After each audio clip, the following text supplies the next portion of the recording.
Good morning, everybody. This is seriously funny, but we're doing something a little different today with Ashley and I. Good morning, Ashley. Good morning. It's still going to be serious, but it's also going to be funny. So that's why we went with seriously funny. Yeah, exactly. I like that name. I like that name. But you got to introduce our very special guest today. That's your introduce. All right. So today we have Superman, aka John Davis, which is my dad. So we're going to bring him on. He's on right now. We're Go ahead going. and flex for him, Dad. Hey, Uh, I appreciate it. I appreciate you coming on. How you doing, John? I'm doing fine. Thank you for allowing me to be on the show here. And most of all, thank you for your years of service with the police department. Thank you. I appreciate that. I don't hear that enough. I hear all bad things towards me all the time. I appreciate it. Uh, so, how's everybody feeling this morning? Pretty Doing good. Have good. my coffee. Oh, Yep. so Still. um, Ashley, I gotta ask you a question because I was talking to Mr. Davis before we went live, and we were talking about Uh-oh. this White Sox and Cubs thing, and we're both Cubs fans and we're excited. But who are you a Cubs fan as well, Ashley? I am a diehard Cubs fan. Okay, I was making sure we was on the same page that wasn't the White Sox because you know, No, me, I was had to come out there. Me and Mr. Davis was gonna have to have a talk with you, and we was gonna like bring a bunch of Cubs shirts down and flood you with them. I was just making sure you were rocking with the Cubs, not the White Sox. definitely rocking with the Cubs. Daddy taught me right. So he raised me right. Mr. Davis, I Go, appreciate raising up. Go Cubs. go Cubs, go. And one other thing, every time you say Mr. Davis, I look around and see where my father is at. Okay, So you don't have to be formal. okay, Just call me John. John. I'm John too, though. I just use J and stuff, but I'm John. I'm Okay. Jonathan, but I'm John. And Okay. your birthday is on the same day as my dad's birthday, March the 4th. Not March 8th. We are great people. I'm telling you, we're so awesome. Yes, sir. Sorry, Ashley. We had the March birthdays. We had the, you know, It's okay. It's your little bond. It's cool. It's cool. I feel a little special right here. We got the March birthdays in here. Everything is great. But let's see. So, John, I know you're from the Chicago area.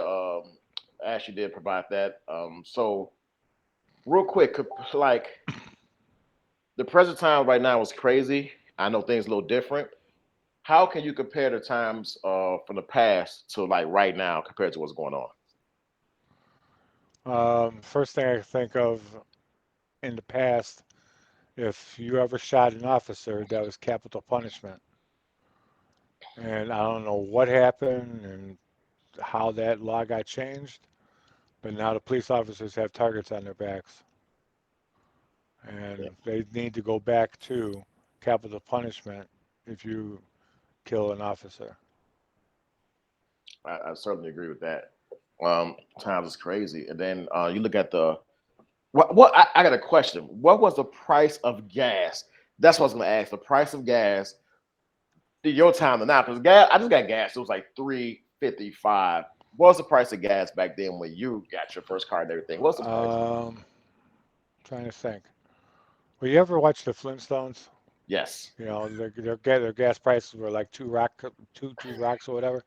So that's what my gas prices were. Now, anyway, um, it was right before I don't know if you remember this, but it was right before they changed it from gallons to liters. They wanted to go with the metric system, and I was paying like 99 cents a gallon before the metric system came in.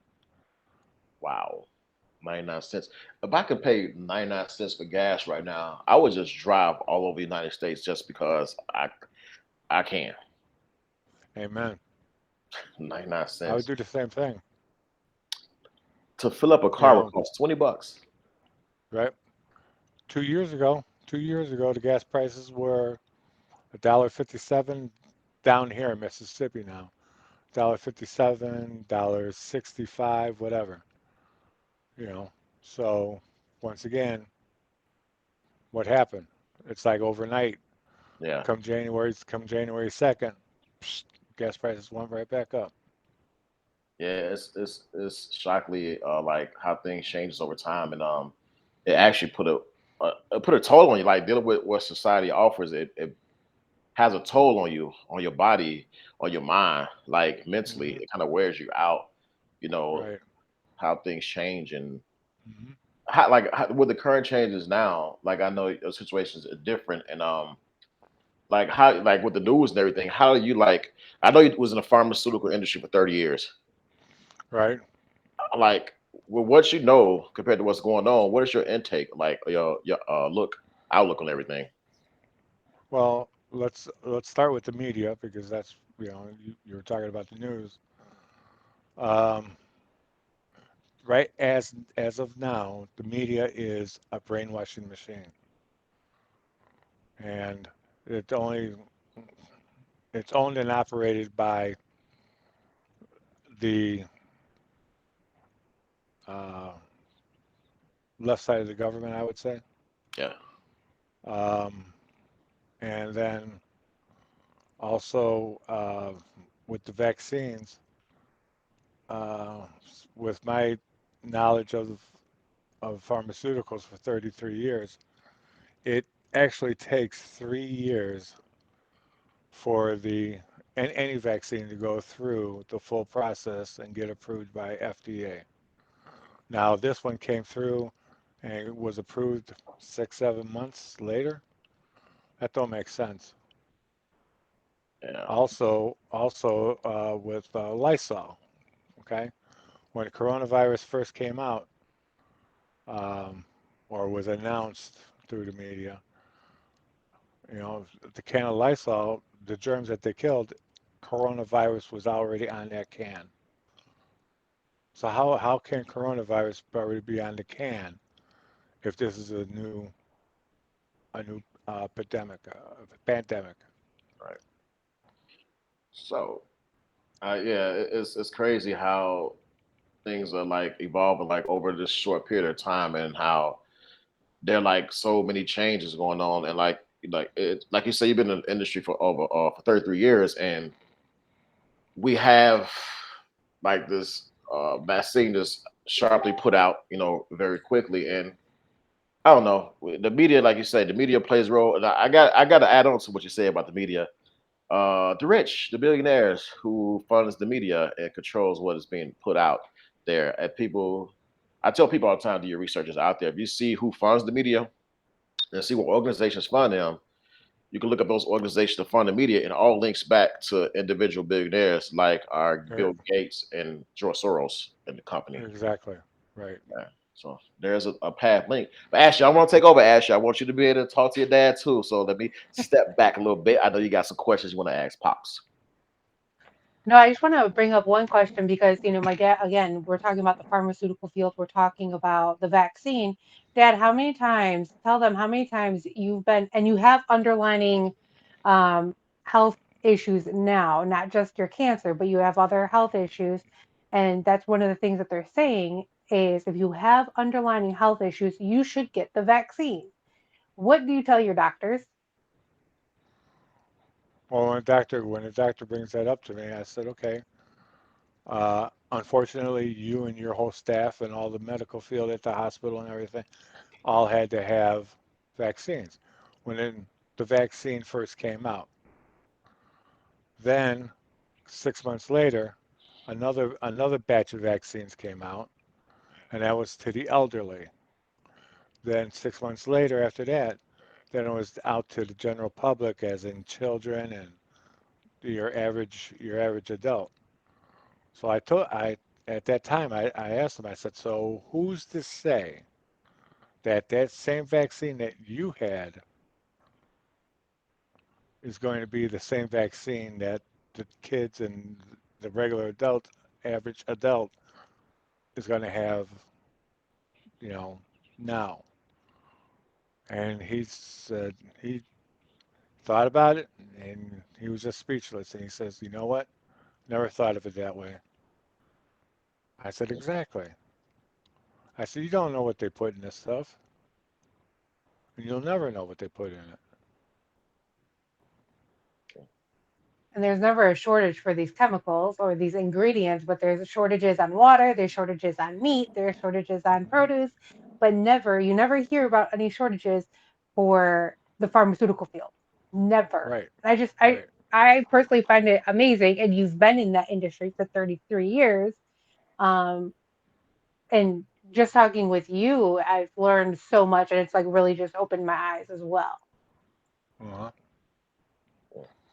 Yep. It was an interesting venture with me being at the in the pharmaceutical field, and um, we had issues with back orders, but it was like maybe a week, and then 2 days when we received the stock, we would turn around and just ship all the back orders out. So now we're caught up 2 days later. So on the most 14 days, the patient would actually the wholesalers, because we would ship to the wholesalers would be out of it for 12 weeks. But now the wholesalers, they probably still got surplus of it as well on their hands. It's just a guideline that everybody uses that, okay, well, we only got 28 days of merchandise left, so we need to order more from the manufacturer.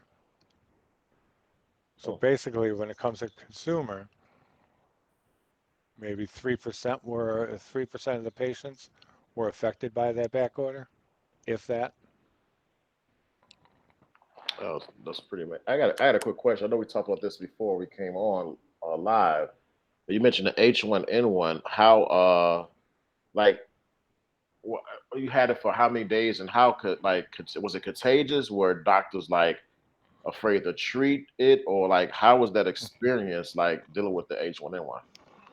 Uh, it was contagious, yes. My son brought it home from school. I was the first to get it after that, so it was like 3 days after he brought it home, I was sick, and then 2 days after me getting sick, then my wife fell ill to the H1N1. So when everything was said and done, well, first of all, I lost 3 days, uh, because all I would do is just sleep and eat. I ate to sleep and drink my juice and go back to sleep. Um,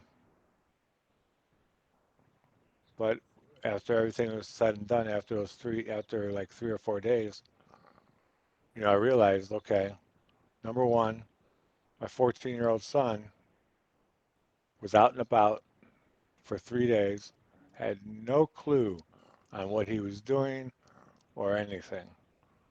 Luckily, he was a good kid, so I really didn't have much to worry about. But he also, in case of an emergency happened, I would have never, I mean, chances I would have known, but for me to actually be coherent enough to understand and then to hop in the car and take care of whatever needed to be taken care of, I don't think that would have happened. So did you dealing with that? You said it lasted probably for about a period like of 3 days. Right, H1N1, well, yes, on me it only lasted 3 days because once again, when I get sick, I just drink a lot of juice. So Okay. I drank like almost a gallon of juice within 3 days. And Uh, it just to get when he says juice, just to make sure everyone knows, it's not just the sugar that he's looking for, it's the vitamins in it. You have your vitamin C's, right, your zinc, and all yep, that that's within that. Plus, he would take his magnesium and his zinc and all that too.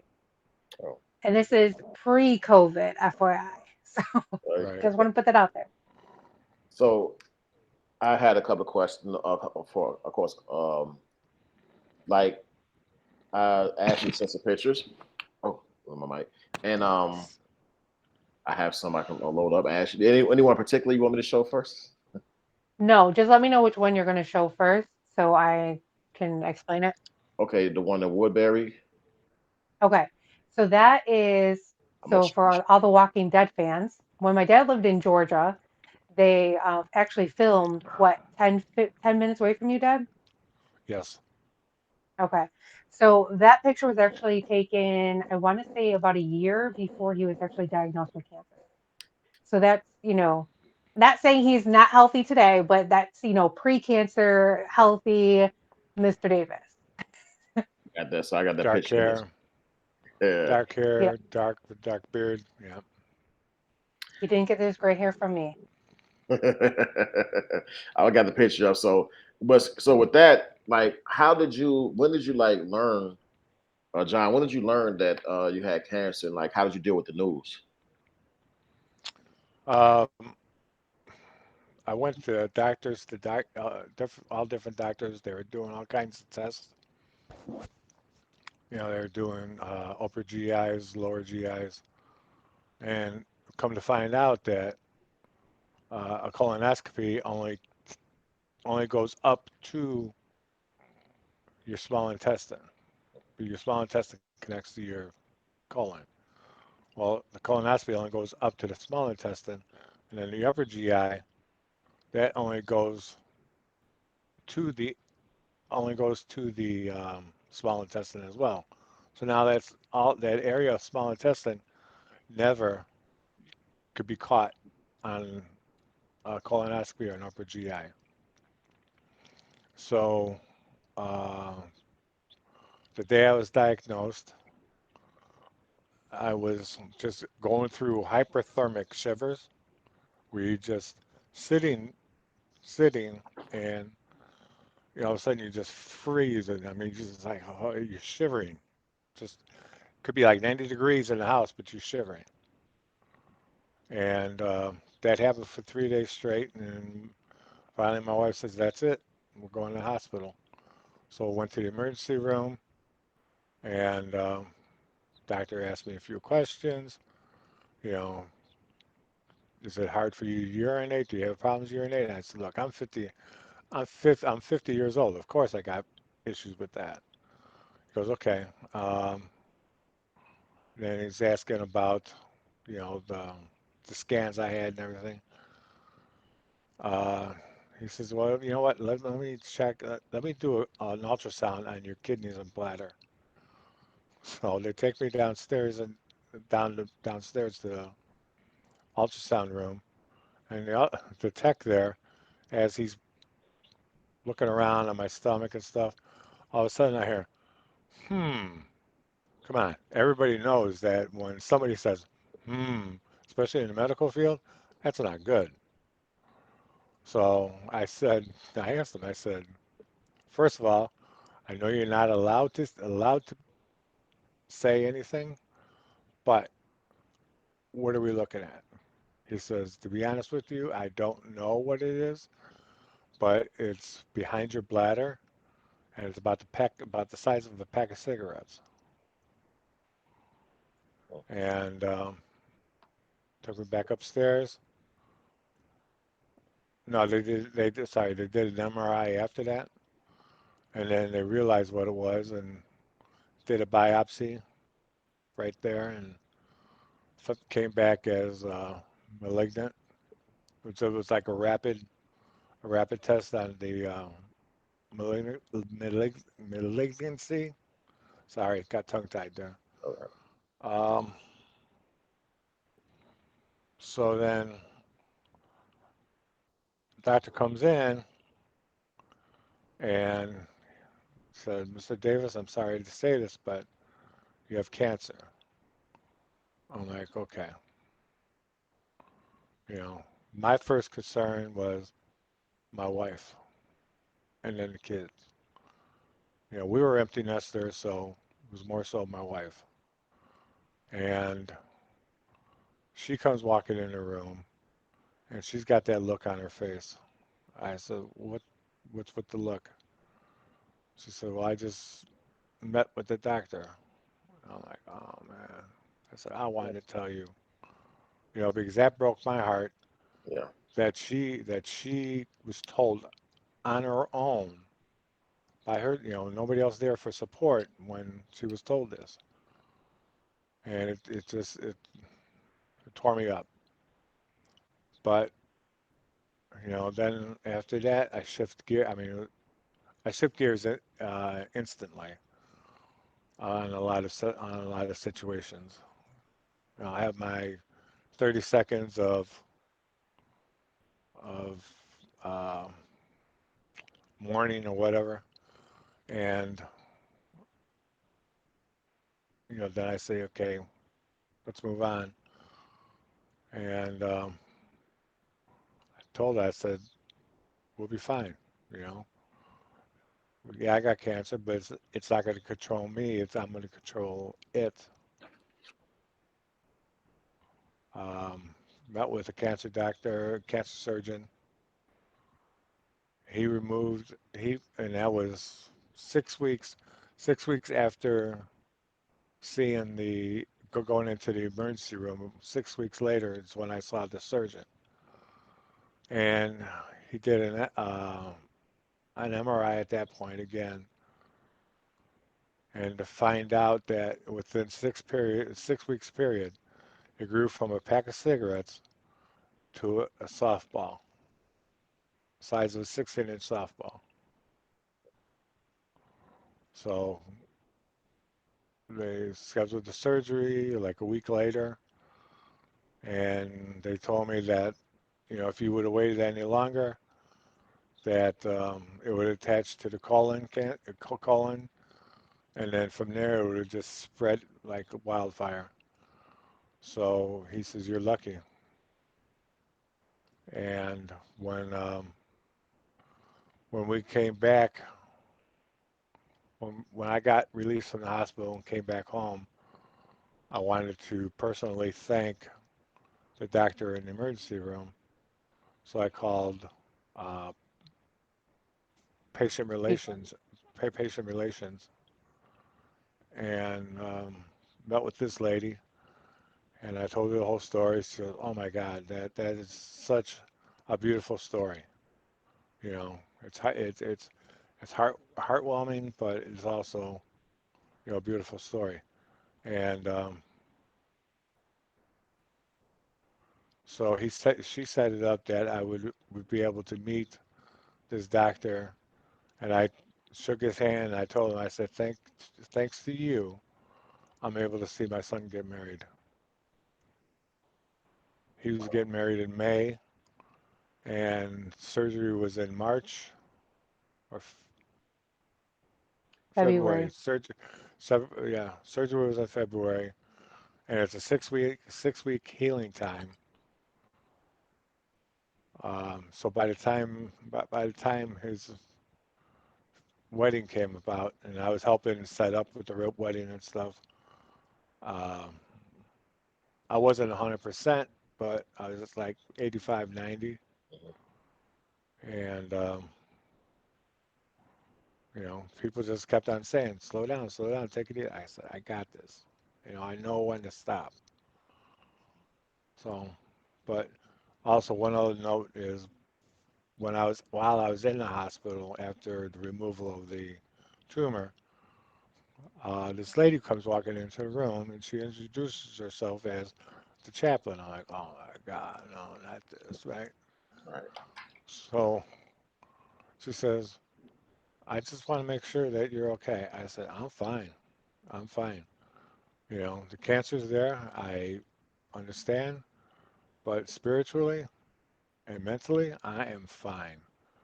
I said, I control it. It doesn't control me. She goes, okay, that's fantastic. I wish more of the patients would have that mindset. And I said, well, if you tell yourself you're going to die, guess what's going to happen? You're going to die. And that was 5 years. That'd be when I was first diagnosed. That would be 6 years come November. Wow. How was it? Like when your wife found out. How did you tell the kids? Like, Ashley, how did you find out? Well, the sucky part is he was in Georgia and I was back home in Chicago. So he had to tell me over the phone. And honestly, my heart broke into a million pieces. Like, that's my dad. He's my rock. Um, I was just like, you know what? And just like he said, like I had my little mourning period, right, where I'm just like, man, my dad really has cancer. Like I know cancer runs in the family on my dad's side very strongly. Right. So I said, all right, we're gonna get through this. We're gonna fight. We're gonna make sure we get the best doctors. We're gonna fight this. And I was doing research upon research on. So he has a rare cancer called GIST cancer, GIST. Um, and I know I'm gonna mess up the terminology. Just Google it. It's a very rare cancer, and I found a support group on Facebook as well. So learning about different medications. Some medications work for people, some don't. There is no actual form of liquid chemotherapy for him. It was all pill form. So I was like, wow, this is new. I never knew that there was such. When you think of cancer and you think of chemotherapy, you think an IV in your arm, or you have um, the port, and there was nothing for that. So I was like, okay, well, that's a good thing. That's less doctors, less, traveling he has to do. I know he would be weak and all that. Um, but it was hard knowing that he was 700 miles away. I couldn't be there every step of the way. Um, but I was always there in spirit, and we would always schedule our talks. Like we would talk once a week, twice a week, um, and I would always just check in. So that's how I found out over the phone. This is gonna be tough because one thing I put down too, I asked that question because my similar situation, my dad, I didn't find out until he was like over like a 30-day period where he got sick and he died. I thought he got cancer between. He never said anything. Your dad reminded me of mine.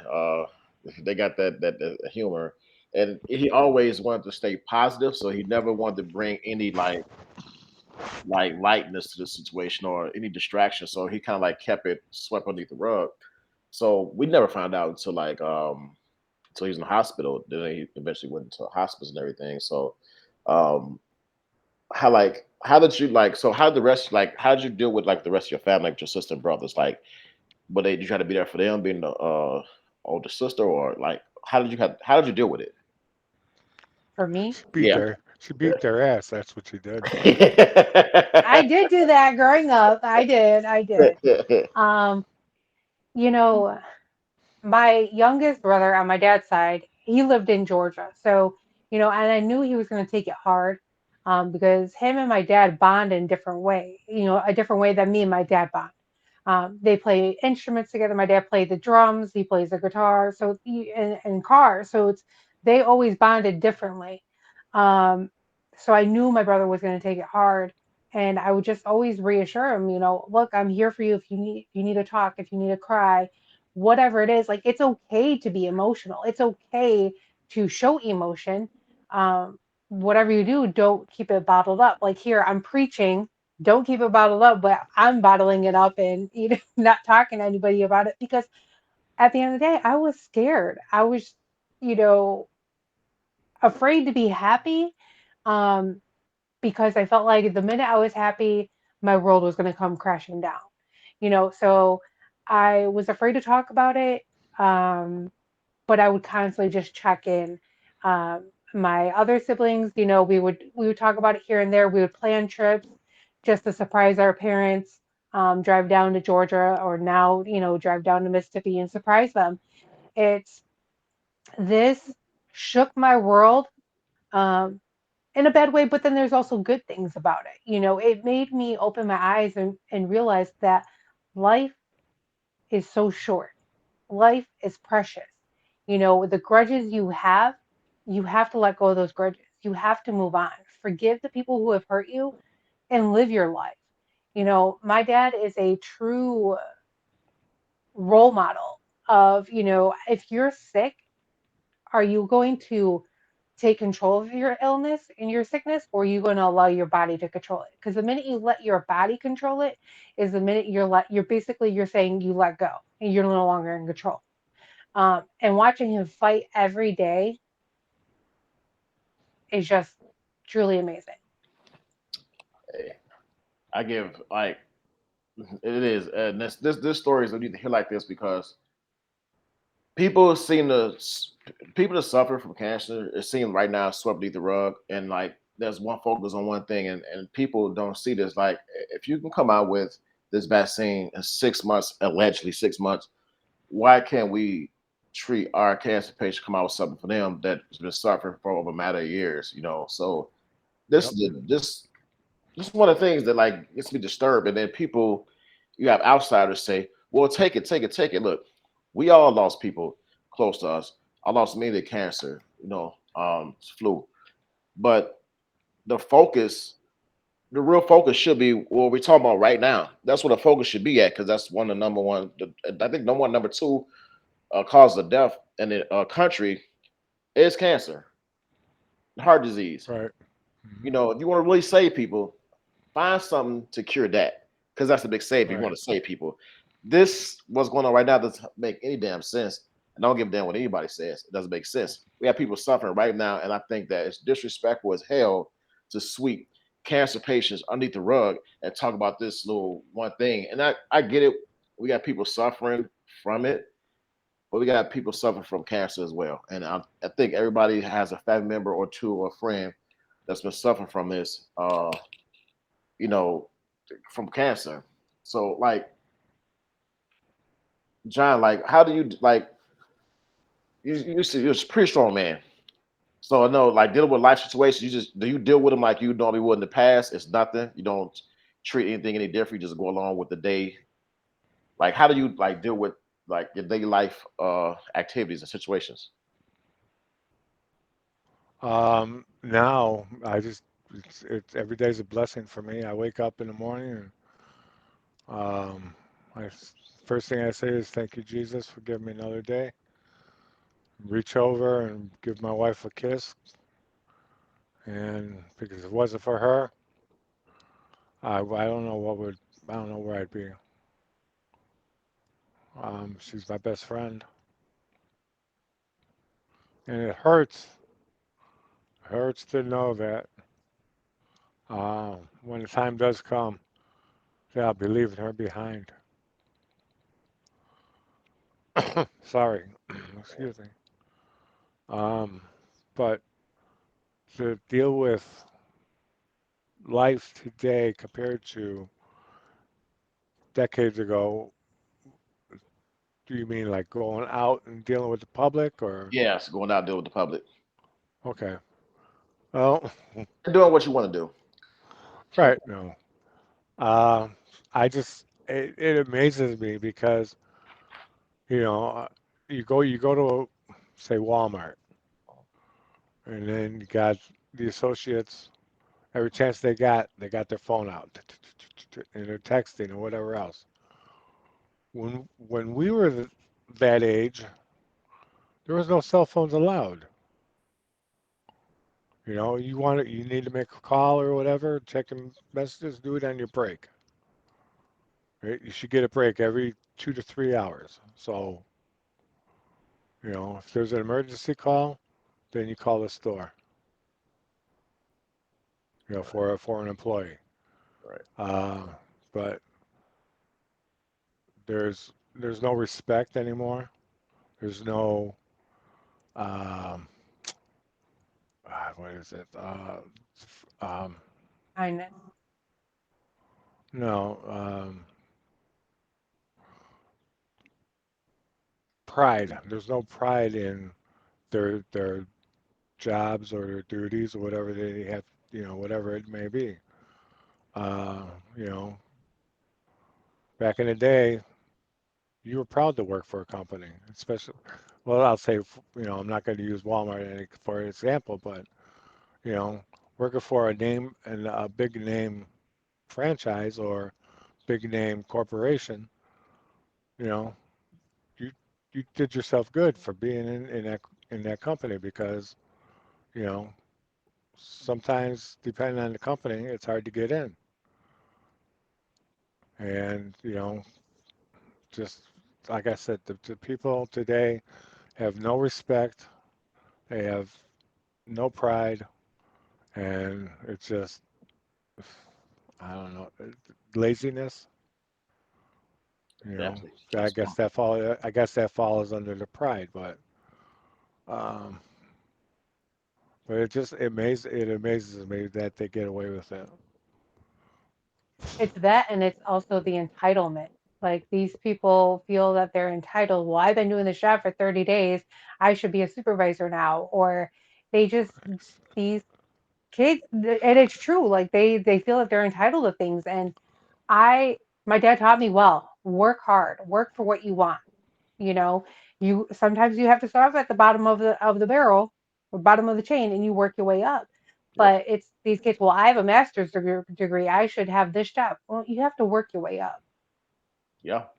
And that's the thing. Kids do not want to start from the bottom. They want to start from the very top. So it's it's crazy the mindset you see today. They're easy to manipulate. They're giving things on a platter. Where back in the day, from what I've seen, things in the area I grew up in, you have to work and fight your way to get out of a hole to get where you want to Right. get. Yep.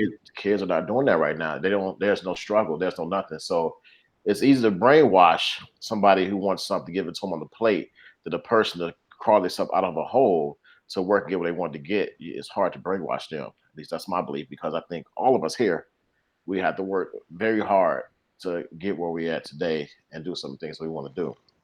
So right, it's crazy. And I know I grew up, like I told you, your dad reminded me of my dad. He was old school, like in terms of like grounded and working hard. Like my dad worked so hard where my two older brothers, I thought we had different dads.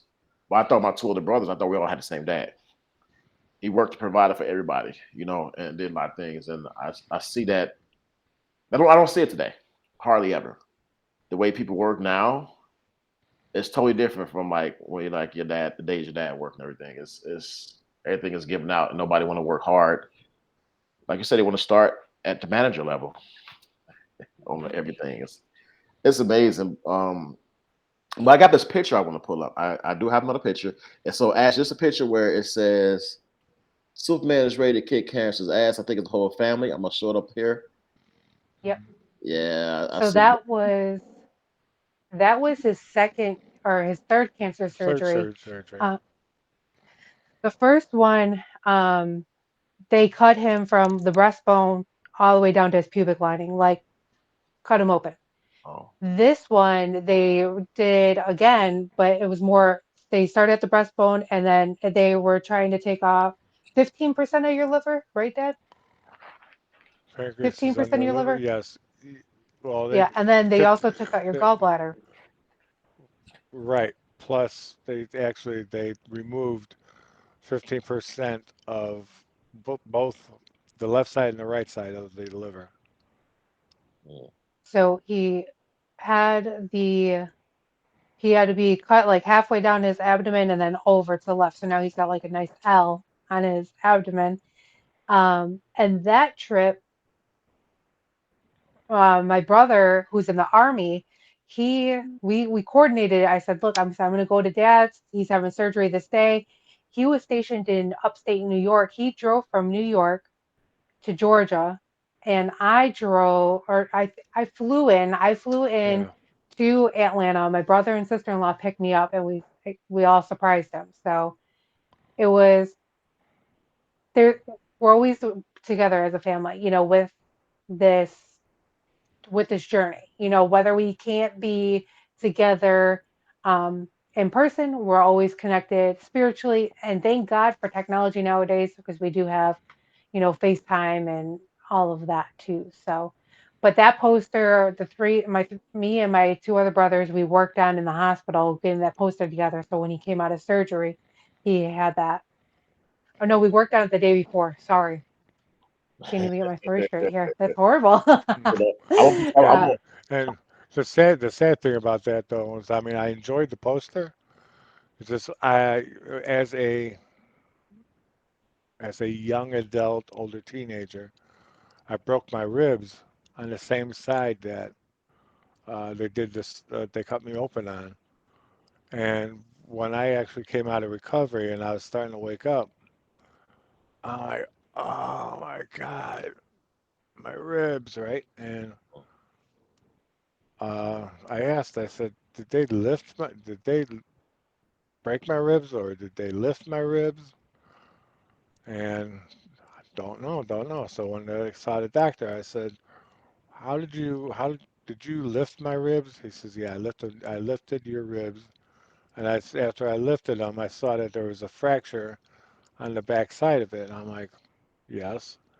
I said, that's why I'm in so much pain. He goes, okay. Um, but then I mean, as I'm waking up, they show me this poster.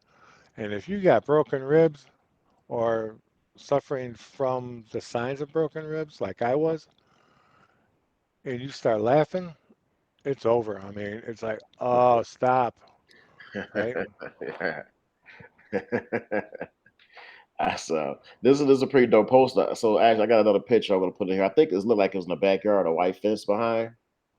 Yep, that's down Yeah, here. yeah, So that was, that's in Mississippi. yep. Is that the group picture? yeah, group picture. Okay, so that was March of this year. Again, another a surprise planned trip. My brother, who was in the army, me, him, and his two kids drove from Illinois down to Mississippi. My brother, sister-in-law, and niece in Georgia, they drove. I said, "We're leaving at this time. Let's make sure we meet." We met perfect, like right on time, perfectly, parked outside of the house and coordinated it that they were outside. Had our mom put sleep masks on them.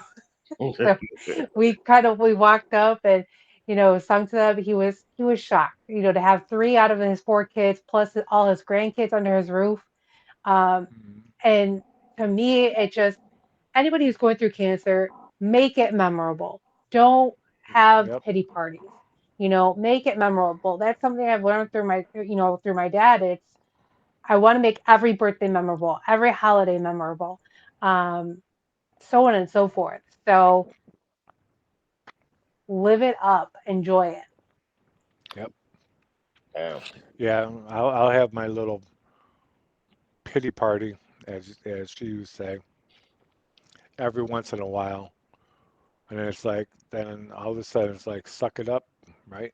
So just shift gears again, and like I said earlier, I shift gears instantly. So from one extreme to the other, and then I'm back to normal, saying, no, no, I got this. I like that, man. You bring a smile to my face just to hear that, like to have that energy despite what you're going through, and to hear that, like it gives me like an uplifting energy because you have that energy, and there's people that have good health right here now, but act like the world is falling on them. They're Hmm. not in the same situation you're in, but you have that energy, that positive outlook, and I think that people need to feed off energy like that because life could be a lot worse for them while they're being over dramatic about certain situations. Like, look, God gave you health right now. You have a purpose on earth. Hmm. Serve out your purpose. And I love Yep. the energy that you bring about. Another picture, Ashley, I think is your dad with see, who's this in the picture? It's a woman there. Blue shirt. Yep. So, yep. So that's he's on his side, right? Like they're both like on their side facing. They holding a sign up. I can't even see it because I can't even blow the picture up. They're holding a sign, a picture or something, or Oh, okay. Yeah. That's when we went to Countryside. We went to this farmers market down the street. So okay. that's just recently. Oh, okay. That was just in August. So you could tell, just through the journey, you could see, how his how his appearance changes, but he doesn't allow that to define who he is. You know, Mm. um, I'll let him share his story. He's not the golden boy anymore, so that's a good thing, right? No, no, exactly. I mean, I, John, at one point, I was so jaundiced that I gave a whole new meaning to being golden boy. I mean, I was just like somebody just took a highlighter, a yellow highlighter, and just did my whole body, and then my eyes was yellow as well. The And whites of his eyes were as yellow as the yellow in his shirt. Oh, That's right, how and bad then it was. my skin was like a goldish color. oh, And went to the doctor about that, and they gave me some medicine that I'll say it cleans you out. Um, that was after well, I had a stent put in between to connect the liver to the pancreas Bile. because um, that bile duct was actually clogged. So they had to ream it out basically and then put um, a stent in there. And at that point, that's when they put me on this laxative. Oof. And when I say oof, I mean it's nasty shit, man. Let me tell you. Oh man. So I take that daily, and within a week of me being on that, my eyes were starting to clear up again, and then my skin was starting to clear up again. 2 weeks period, I was back to normal. Oh, You know, wow, so that's amazing. mhm. Actually, I want to do another picture. Let me see. It's you and your pops. Looks like you guys at Hard Rock. Yep. Yep, That was November of 2019. Um, so my dad was born and raised in Chicago, transferred to Georgia in 2006 with work, and then he finally retired after little over after a year and a half of being diagnosed with cancer, right? right. After being diagnosed with cancer for that year and a half, year and 3/4, I was only at work for maybe 3 months. All the other time I was on short-term disability or long-term disability. So I was only physically in that building for 3 months for a year and a half. And then they offered me a retirement package, and I said, "Thank you very much. Kiss my ass. I'm going out the door." So he took the Because he took go ahead. now, due to the fact that corporate, even at the corporate America, just to see all the changes, you know. I mean, yeah, back in the day it was, well, you're brown nosing somebody to get up the chain. And I see it today, and it's like, geez, why don't you just basically get down on your knees for the guy? You know what? I mean, just to see it, and it makes me sick to even think about it. And you know, people would ask, why don't you go for the promotion? I said, no, because then you guys start kissing ass and everything. I was happy where I was, a shipping coordinator, sorry, shipping supervisor. I was fine. I didn't want to go any higher. I didn't want to go into any kind of department manager or anything else like that, because that's when the politics game starts. Yeah, we know how that works. Politics, and that's even people work less hard because of politics. Trust me, I know. And they get positions they should get. Now, actually, this one picture, I think, is a lady in a blue shirt with a coffee mug. I think is that No, that's my dad no. I can't with a wait. Hold on. coffee mug. I can't see. Hold on a second. Let me blink it up. Oh, here you go. I can see right now. He's got long hair. Yeah, Yeah, so man. he had long hair. Oh We wow. called him Willie Nelson's brother. Yeah. Well, what was this? It's like 'cause I can't, what the picture on my computer when I bring it up, I can't see this, so it's like I'm like gotta like look all into my No, screen. you're Yeah. so that was in December. That was just this past December, December of 2020. It came down for Christmas. Got him that cup for Christmas. He always talks about Cheech and Chong. Love Cheech and He Chong. he I smoked love them. he he smoked a little bit back in the day, and he uses A it every little, once in a a while. little. My my face should be on the zigzag package. Hey, I love Cheech and Chong. I used to love them. Oh my God, I used to Yep. watch them all the time. I love, big fan. Cheech and Chong, big fan. Yep. That van smoking a hell of a lot of marijuana. Uh-huh. Yep. I used Oh, to what you love mean? What you mean, man? Like, come on. The van is nice. Hey, come on. Shit. You got some shit on you? Hey, come on, man. Let's smoke a joint, okay, man? Okay, no problem. I missed that. I'm about to go watch some Cheech and Chong today. Like I never, I like when you brought it up out the blue. I just like picture that damn that van. I'm like, wow, they just smoke Yeah. a hell of a lot of marijuana in that van. Like back in Uh-huh. the day. But what kind of coffee mugs you get them? Ask you what kind of coffee mug is that? The speed limit 420. Dad, bring it back a little bit. Bring it back. Says weed Oh, limit 420. hey, so I know a lot of you marijuana smokers probably looking at this like, wow, I want that coffee mug. I need that coffee mug. Uh-huh. Spencer's. Yep.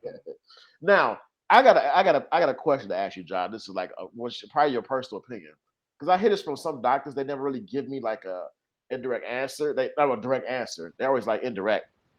Does marijuana cure a lot of our problems, like health wise, because it's from the earth? Like, what is your take on that? You asking me? Yeah, Maxie. Yeah. Okay. I'm sorry. What was the question? Does like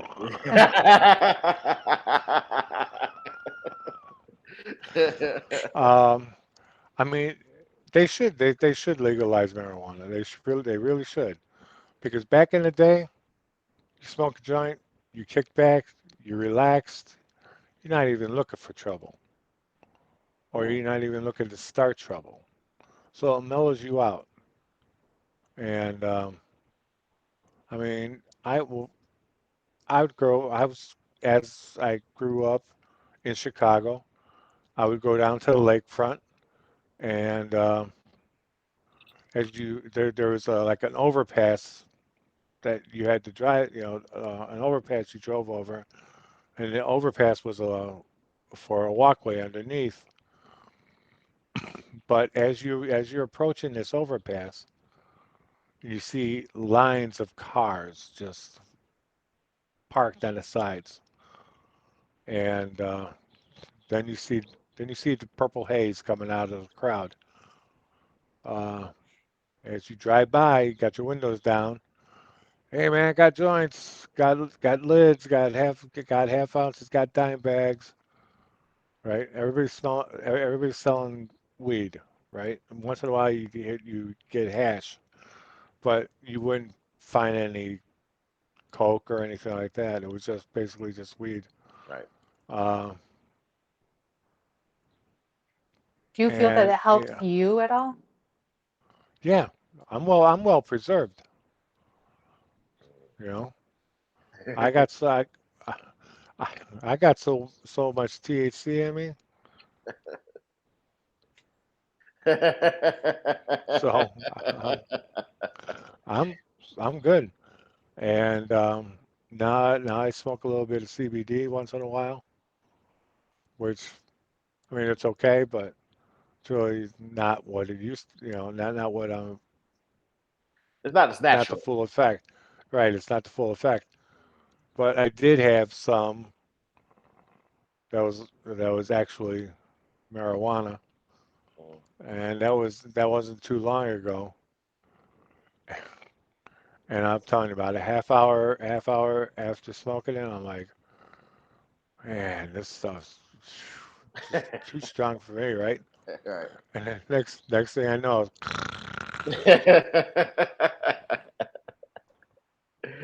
Hey, so they say hey, it helps out with a lot of things, though. It mellows you out. Maybe yes, if everybody had the right marijuana to smoke, we can decrease some crime out here. People wouldn't be going out here to like start shit. You can right. smoke and go chill out and just hang.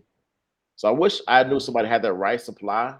I would supply it. Everybody smoke, go chill out, go lay on the couch, watch some TV, go eat or do whatever, please. And we'll solve I'm crime. I- I'm telling you, if America would put pass 420 day throughout all the states, which is April 20th, that's what the 420 stands for. Yeah. And there's a city in Michigan, and there's numerous other cities, but the city of Michigan, I think, is the one that really first started it. Um, it's called Smokeout Day, where people would just get high all day. Mm. And Michigan, there was a report on that from the Michigan State Police or whatever, um, saying that on that day, crime levels have dropped. Wow. You know what? You don't even Right. hear that's crazy. You don't hear about that nowhere else because the crime levels No, drop. no. Let's Right, let's do more days like this and we can decrease crime, right, but people want to do all other right. stuff. Uh, Hmm. I don't understand. I don't understand people. Ash, you got anything else? We wound it down on time. Yeah, we only have a couple more minutes, Dad, but I want you to share, for people watching and the people who are going to watch this, is, what, oh my goodness, what are some, uh, oh my gosh, tips, thank you, Crime, huh? on how to go through the journey and, um, you always say mind over matter, but how else do you get through every day?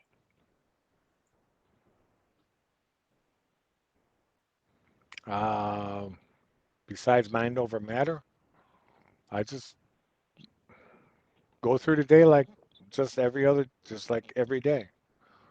I have not changed my life at all. Um, I have my good days and my bad days. My bad days is I sleep all day.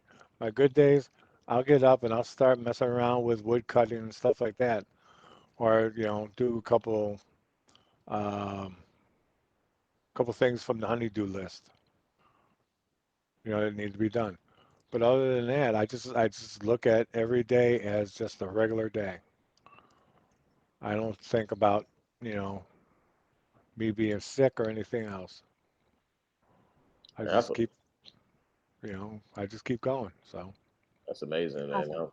I like I look up to you. That's amazing to be in a situation you were in and you continue to live each day that God bless you with and just live it like any regular person would live it. And hmm people, exactly.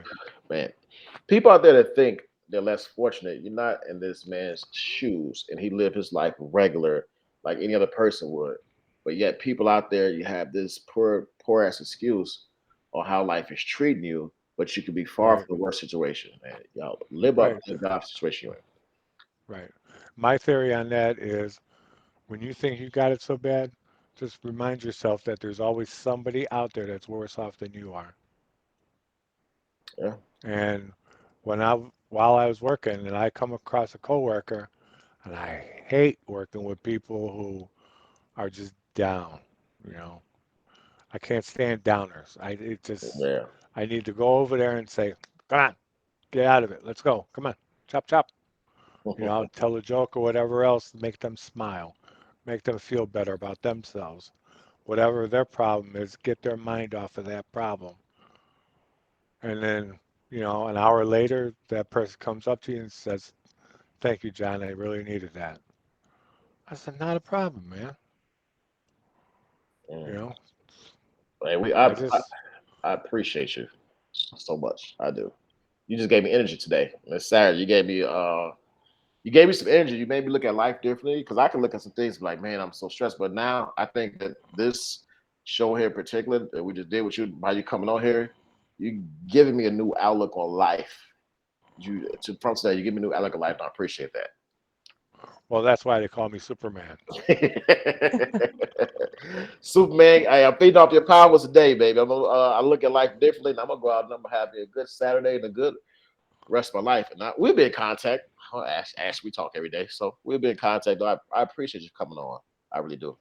This is I amazing. I hope appreciate being here. Ash, you got something for us? That is it. Thank you guys for joining in. You guys got to hear it through the cancer patient's eyes. Live your life, and be kind. Seriously, just be kind. Yeah, right here. Say y'all enjoy your weekend. John, Ashley, y'all take care and y'all enjoy y'all day. We'll be back for some more good stuff coming up on Life Brian. Stay tuned for us. We got big stuff coming up. Y'all enjoy the rest of y'all day. Peace.